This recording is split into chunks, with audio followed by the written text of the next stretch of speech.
What is going on? I'm Zedmont. It has been a day, my friends. It has been the day of all days. Went to record a video early on this morning and then Supercell ID crashed. Seems like Supercell ID is all hosted in US east of the Amazon AWS, so it broke. Clearly, that is not 100% Supercell's fault, but the fact that they don't have any sort of redundancy, little bit of a pain in the butt there. So hopefully they fix that. Anyway, speaking of things that are fixed, this is my warship. Now, this is one of two warships I should mention. This warship, we went down through the choice node right about there, skipped out on medkit, spent an extra 6 keys to go through the choice node. Love that choice so far, making great choices there. My other account, not quite so much. We went through shock mines, got barrage to tick 4, went down, got our rocket launchers to max, and then we're going to go the traffic light sort of thing. We're going to go green, then yellow, then red to show you the paths that I took. So I went this path first. That's a very uncommon path. Just trying to be the contrarian. Then we went down here, got our, what are those guys called? The Meloneers. Got ourselves some big melons. And then finally we went down and got ourselves that right there, the damage amplifier. So green, yellow, red, not the most common of all choices. But let me tell you, it is working out incredibly well as we max our shock launchers, max rocket launchers, plus max Meloneers, just max those now as you watched, and then max level shock launchers. I was using level 1 or 2 Meloneers for a while there, trying to get that building health up instead. This base is just killing people's faces. 3 maxed rocket launchers sitting on top of that damage amplifier, plus the maxed machine gun. Just so much damage up in your face. So we 1, 2, 3, 4, 5, 6. Now I have the luxury, like what have they done? They left 3 engine rooms, they left 3 engine rooms, they left 2 engine rooms. I have the luxury of just leisurely and slowly crushing bases and crushing other players' hopes right now. That's going to end very soon as we get a little bit higher, but for right now, having that, the longer this spins, the more likely we are to get a 6 engine room. Now, I am recording this on Tuesday night. You are likely seeing this on Wednesday morning. The problem with 6 engine room bases is way too many of your troops go to that right-hand side, and you get incredibly frustrated. So what I'm going to do here, I am going to drop all of my troops here. I'm going to throw a barrage to get rid of some of those shock mines, and then as soon as we get rid of a couple of those defenses, I'm going to drop one more and flare to that left-hand side. Now you'll notice that I have made a drastically bad mistake at the moment. I have way too many troops that are the vitamins. You really don't need vitamins unless you're going up against a 5 engine room base and you're trying to go super slow. But like I said, it has been an incredibly long day for me with Supercell ID going down, plus work, plus renovations, plus. I'm sure you guys are all in the same sort of boat, so I'm not going to whine and groan. But hopefully my phone doesn't die. We're sitting at about 1%, and I have done... The split is going fairly well. I find that with 6 engine rooms, you get way too many troops going off to that right-hand side, so using the flare seems to be going fairly okay. We're going to get a shock right about there, just keeping that shock launcher from slowing our troops down, and then maybe throwing a barrage about there as Dr. Vitamin goes running across the map like a crazy person. Pretty happy so far. We should be able to get this down in a reasonable amount of time. We're going to throw a barrage onto that mortar. I don't know why, but my brain has turned off for the night, and really, we've got the perfect split at this point. Both sides of our huge melons are just dropping on top of those 2 engine rooms, and just like that, boom, shaka laka, our opponent has retreated, and we have won. So on the defensive side, great things happening. I don't think anyone has finished our base in the last at all in the last 6 battles. So really, really starting to move up. And the beautiful thing about this is you don't have to be fast. You don't have to be careful. You just have to just super duper go slow, keep your troops alive, and can guarantee yourself a win. So that is one tech tree. Because my battery makes me a little bit nervous, I'm going to pause right here, come back with a second tech tree that is also doing fairly well. So my initial tech tree, you know what? I'll just pause, and then we'll be back in just a sec.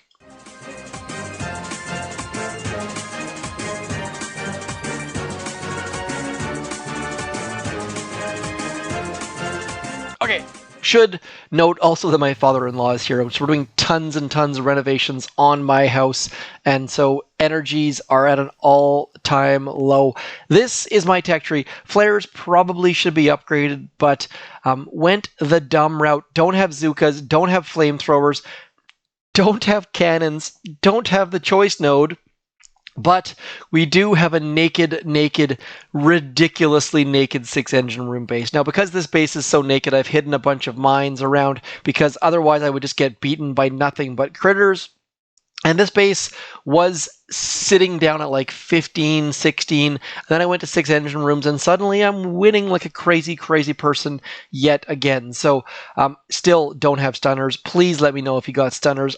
One of the coolest images in Boom Beach, but one of the most useless troops in Boom Beach. So don't have critters, do have troop health, also don't have rocket launchers. Went and got Meloniers, maxed those because you can never have too big of melons. We're just going to leave that one alone. Building health, shock launchers. Now, went in and got myself some Seekers because you can never really go wrong with Seekers. Now, here is the biggest problem in this tech tree, my friends. I want to go get heavy choppers next, but if we scroll way back here, guess who doesn't have heavies? So if you've run the naked gamut and you have heavy choppers on your radar, make sure you go get heavies, because heavy choppers with level 3 heavies, not super duper awesome. So anyways, we are going to get going. I'm going to drop some form of troops. Now, as you see this spin, the longer this spins, the more likely I'm going to get a 5-engine room base. That's one of the benefits of being a 6, is that 6s are fairly slow. Even my terrible, bare, naked, butt hanging out in the wind base is fairly slow. Oh, I was going to show you the times people have been getting against it, but instead, we're going to look at this, and I'm going to go... Probably Seekers not really an option on this one, sadly. So we're going to put the Seekers off to bed. I'm just going to go something like this. And then we will drop a couple things here. Well, you guys all know how to attack 5s. Probably better than I do at this point, because I, like I said, don't have to be fast on either account really. So my brain has kind of turned off. It's one of those things where it's kind of like playing a sport against nothing but bad teams. You kind of lose that killer instinct, and it's not super duper awesome, but I can keep on winning. So don't really need to be awesome, which is a weird state to be in. Anyways, you see that Melonier? He just danced around that boom mine like a boss. We're going to throw a shock over here. And then hopefully we've already got a whole bunch of melons going the wrong direction. We're going to hit that boom mine right there. I'm going to get a barrage over in this general direction. I've got way too many bombs on that left-hand side.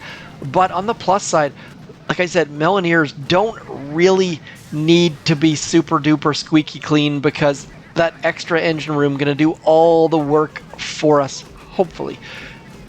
Just waiting, getting up close and personal on that final shock launcher as those Meloniers chuck across the gap.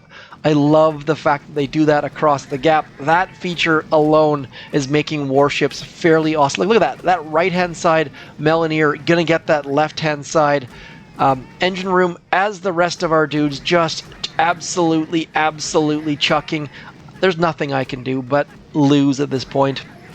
Going account to account never really goes terribly well for me, to be completely honest. Squiggles McGee kicking the crap. No, we won! Awesome. As I take a quick sip of some sparkling water there.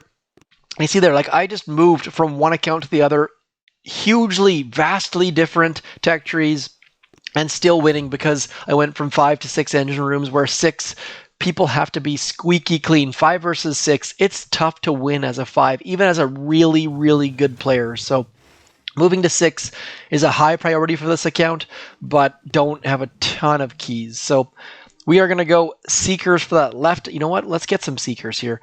Probably 3, and then let's go like that. Now, my balance of Seekers to no Seekers usually goes fairly poorly, and then a lot of the times I end up dropping my Seekers when I wasn't prepared to drop Seekers. So in this instance, I think we've managed to get all of our troops out in the right spot at the very, very least. But like I said, dropping Seekers not going super well for me so far because I end up just sending my troops where they shouldn't be sent. So at this point, troops going in the right direction, all of our Melaniers coming in super duper hot, following in the right directions. And then look at this. Oh, this is kind of interesting. Our Seekers are actually going to that engine room because it was closer than this engine room, so that could work out very, very well. More likely, it's probably going to be terrible, but if we can throw a shock right about there, I can pretend and say I did it like I planned it, and now look at this, our Melanier dudes coming in super duper hot, getting that left-hand side engine room. That actually worked out incredibly well. All exactly like I planned it, but of course, that was not planned whatsoever. Now, 6 versus 5 should be able to get a decent time. 2:48 is my usual, so 2:47, not terribly bad. And Squiggles McGee getting revenge. I was going to say getting revenge on Squiggles, but actually we won last time, so there goes that theory. Now, there's a very good chance my phone is at like 1% right now because you can see on an iPhone, those melons start to throw a little bit slower when you hit 1%. So good early indication that my phone's about to turn off. If that happens, I will say thank you very much for coming in and all that good stuff. But this account was struggling, and I mean struggling at 16. I went to 6 and then winning. 313. That's a pretty darn good time. I said 2:48 was my average. Not really super duper accurate here, especially this evening. But anyways, those are 2 very drastically different tech trees. Hopefully this has helped you out in some fashion. I do apologize for not getting a video out today. Hopefully you guys follow me on Twitter, because I did give those details out, making sure that you guys did not get locked out of your accounts, much like I did today. So I am going to quickly pick up some intel here for my task force because I can tell my phone is about to die just by how drastically laggy it is. Looks like I've already got my supply chest. I'm just going to scroll down here. Look at that, 1% battery. So I am going to call it a night. Those are my 2 very, very different tech trees. I am publishing this on Wednesday, December the 8th, 17 days before Christmas. Today is Tuesday the 7th, but just meetings tomorrow. So figured I would use the late night here to get this video recorded and uploaded. So anyways, that is all for me. As per always, please consider following me on Twitter, throwing my creator code in your box, and otherwise, hit me up in the comments. Let me know how you're doing on warships. If you like warships, if you don't like warships, if you're using stunners and have managed to pull off a win using stutters, that is fantastic. As I just called them stutters instead of stunners. There goes the phone. Thanks for coming in. I'm Zedmont. Peace.